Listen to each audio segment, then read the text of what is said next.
대중문화에서 특정 생물을 괴물로 묘사하는 것은 대체로 그 생물에 대한 공포나 위협인식을 반영합니다. 예컨대 일본의 특수 촬영물인 울트라맨 시리즈에 등장하는 괴수 무르치는 몸 전체가 미끈한 비늘로 뒤덮여 있으며 길쭉하고 유연한 몸으로 늪과 강을 가로지르며 움직입니다. 커다란 아가미가 있어 물속에서도 자유롭게 숨을 쉬고 수면 위로 솟아올라 공격하기도 하죠. 특히 날카롭게 돌출된 이빨과 강력한 턱힘을 이용해 먹잇감을 단숨에 낚아채는 설정은 대형 포식자로서의 위압감을 극대화하고 있습니다. 이 괴물의 실제 모델은 다름 아닌 가물치. 미국에서도 2004년 영화 프랑켄피쉬가 남미 포식 어종을 표방하나 실제로는 가물치를 바탕으로 했으며 2005년 가물치의 테러 또한 실제 사건을 소재로 초대형 가물치가 인명을 위협하는 내용을 그렸습니다. 2002년 미국 메릴랜드의 작은 연못에서 가물치가 발견된 것은 당시만 해도 단순한 외래종 문제로 여겨졌습니다. 그러나 곧 번식력이 강하고 포식성이 높다는 사실이 알려지면서 상황은 급변했습니다. 전문가들은 가물치가 토착어종을 몰아낼 위험이 크다고 경고했고, 이에 따라 당국은 연못 전체를 배수하기로 결정했습니다. 연못을 완전히 비운 후에도 혹시 남아있을지 모를 개체를 제거하기 위해 수로와 주변 지역을 철저히 조사했으며 발견된 모든 가물치는 포획 후 폐기되었습니다. 이 사건이 미국 전역에 보도되며 살아있는 공포영화로 불렸고, 이 사건으로 미 전역에서 가물치에 대한 불안감이 커졌습니다. 이처럼 어떤 나라에서는 괴물처럼 다뤄지는 가물치지만 많은 분이 고개를 갸우뚱하실 수 있습니다.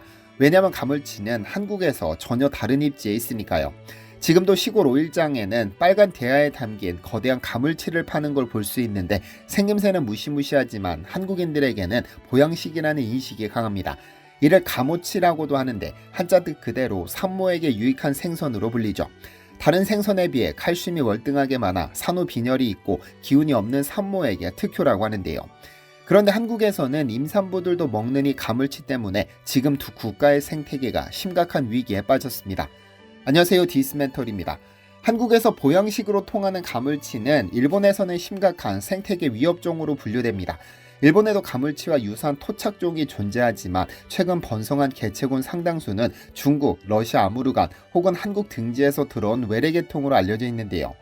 일본의 가물치를 두려워하는 이유는 그 포식성 때문. 작은 어류는 물론 개구리, 작은 조류 등도 사냥할 만큼 왕성한 식욕을 지니고 있고, 필요한 경우 양서류, 소형 포유류까지 공격한 사례가 보고되었죠. 또한 물밖에서도 어느 정도 생존이 가능한 괴물 같은 생존력 덕분에 비오는 날 육지로 이동해 새로운 서식지를 찾아다니기도 합니다. 일본에서는 논하천까지 침투해 개체 수를 기하급수적으로 늘려가고 있는데, 더 큰 문제는 한 번 산란 시 수천 개 알을 낳고 포식자가 드문 환경에서는 급격히 개체 수를 늘리고 있다는 점입니다. 그래서 일본에서는 가물치를 민물의 침입자라 부르며 환경부가 생태계 피해 외래종으로 지정해 대대적인 포획을 시도하고 있습니다. 낚시로 잡은 가물치를 방생하지 못하도록 법제화하거나 특정 지역에서는 포획 즉시 처리시설로 보내도록 의무화하는 등 강력한 퇴치 정책을 펼치고 있는데요. 그러나 미국의 상황은 일본보다 훨씬 더 심각합니다. 가물치, 이른바 스네이크헤드가 현지 생태계를 급속도로 교란하고 있기 때문입니다. 과거 한국에서는 황소개구리가 식용으로 도입되었다가 실패해 자연 생태계를 교란시켰었습니다. 식용으로 사용되지 못한 황소개구리는 자연으로 버려졌는데 천적이 없어 무소불위의 권력을 휘두르며 한국 생태계를 마구잡이로 장악했죠. 그런데 이 황소개구리의 유일한 천적이 가물치입니다. 한국에서는 황소개구리나 베스, 블루길 등을 모조리 먹어치우는 고마운 가물치가 미국에서는 정부 차원에서 외래 침입종으로 지정해 퇴치운동을 벌일 정도로 끔찍한 존재가 된 것이죠. 미국에서는 스네이크헤드라 불리는 가물치가 2015년경부터 주목받기 시작했습니다. 워싱턴 포스트는 미국 생태계를 위협하는 12종의 외래종 중 가장 위험한 존재로 가물치를 지목했고, 정치 성향이 뚜렷한 워싱턴, 메릴랜드, 버지니아주가 이례적으로 협력하여 가물치 퇴치를 공표했습니다. 사실상 가물치 전쟁이라 할 만한 이 움직임은 미국에서 가물치가 얼마나 심각한 문제로 인식되고 있는지를 단적으로 보여줍니다. 한국에서는 베스, 블루길 등 미국 출신 어종이 담수 생태계 파괴의 주범이지만, 미국에서는 역으로 가물치가 미국 토종 어종을 무차별적으로 포식해 개체 수가 급감하는 겁니다.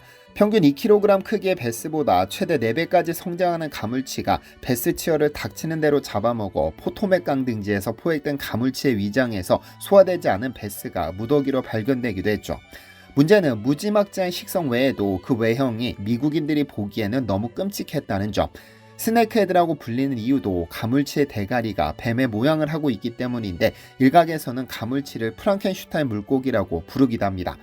물론 가물치가 한국에서만 서식하는 고유의 종은 아닙니다만 이 물고기가 미국에 흘러간 이유가 당혹스럽습니다. 한 미국인 여성이 가물치는 보양식으로 좋다는 정보를 듣고 몇 마리를 들여왔으나 본인의 건강을 되찾자 강에 방생해버린 사건이 계기가 되었다고 하죠. 10여 년 사이 가물치는 미국 주요 주에 급속도로 퍼졌으며 워싱턴 주변 수역에는 1km 구간당 개체수가 500마리를 초과하는 사례까지 보고되었습니다.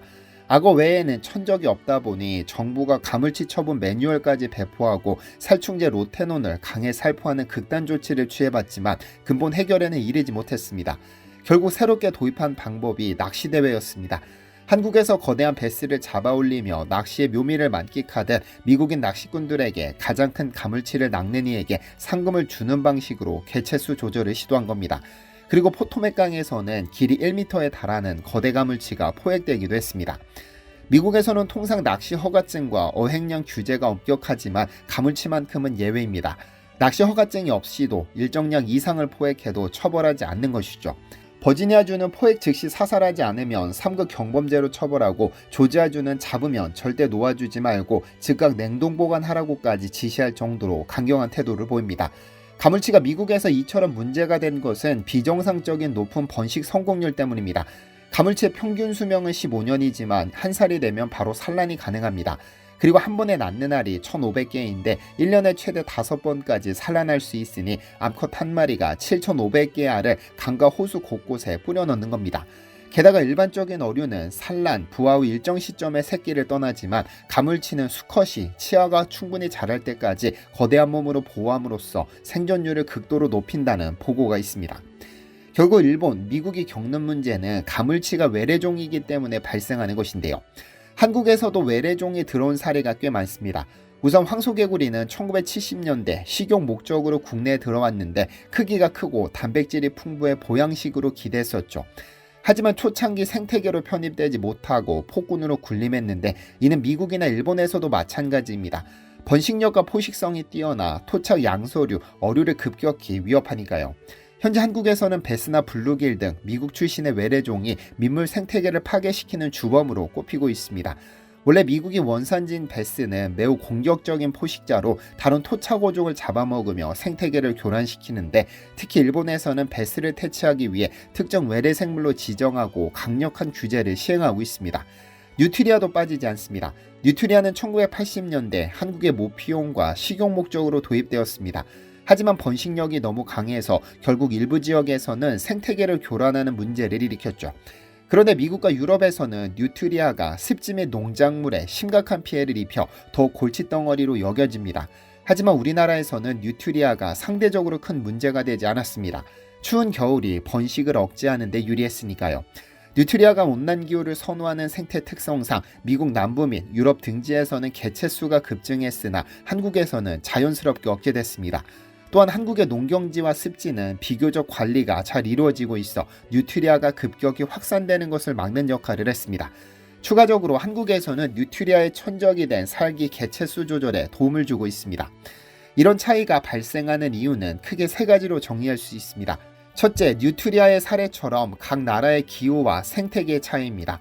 어떤 동물은 특정 나라에서는 쉽게 번식할 수 있지만 다른 나라에서는 환경이 맞지 않아 큰 문제가 되는 경우가 있습니다.